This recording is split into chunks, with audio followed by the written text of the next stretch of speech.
Hello বন্ধুরা, আজ আমি ভোর ভোর চলে এসেছি। দেখো, এখন বাজে ভোর 4:30। আর আমি এখানে কি বানাবো দেখো। এখানে আমি 2টা ডিম নিয়েছিলাম, তার মধ্যে একটা কেটে নিয়েছি দেখো অল্প একটু লবণ দিয়ে। একটা ডিমের মধ্যে 2টা কুসুম, আর ডিমটা বেশ বড় ছিল, ওই জন্য একটা ডিম দিয়েছি আর একটা ডিম দেবো না, রেখে দেবো। ডিমটা আমি ফাটিয়ে নিয়েছি ভালো করে, তারপর কড়াইতে তেলটা গরম হয়ে গেলে ডিমটা আমি কিন্তু এখানে ভেজে নেবো। আর খুব বেশি শক্ত করে ভাজবে না বন্ধুরা, কিন্তু আমার মতন তোমরা যদি এইভাবে খেতে চাও এই রেসিপিটা, তোমরা কিন্তু ডিম খুব শক্ত মানে করবে না, একটু নরম নরম করবে। আর মানে ঠিকঠাক পুরো পারফেক্ট ভাজবে। তারপর ওই কড়াইতে তেল দিয়ে আবারও আমি আলুগুলো দিয়ে দিলাম।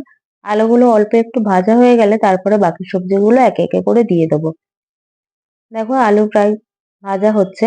আর তারপর আমি বিনস গুলো দিয়ে দেবো।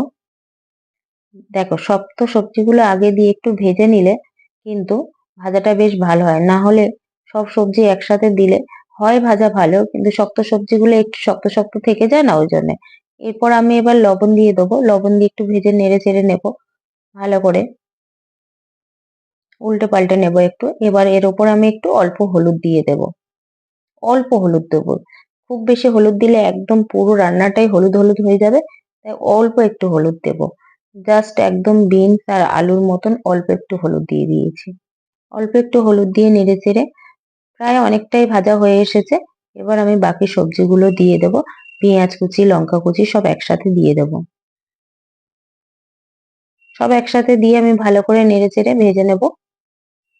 আর একটাই সবজি দেবো, সেটা হচ্ছে গাজর। গাজরটা যেহেতু খুবই পাতলা করে কাটা হয়েছে আর খুব নরম সবজি, তো ওই জন্য গাজরটা আমি একটু পরেই দিলাম। এবার সব সবজিগুলো একসাথে ভেজে নেড়ে চেড়ে নেব, ভালো করে কিন্তু ভেজে নিতে হবে। আর এদিকে জানো তো, ভোরবেলা কি বলবো, এই রান্না করতে বেশ ভালো লাগছে উঠে কিন্তু। সকালের টিফিন বলো, দুপুরের খাবার বলো, বেশ ভালো লাগবে। দেখো ভাজা হয়ে গেছে, ভাজার মাঝখানে আমি একটু তেল দিয়ে দিয়েছি।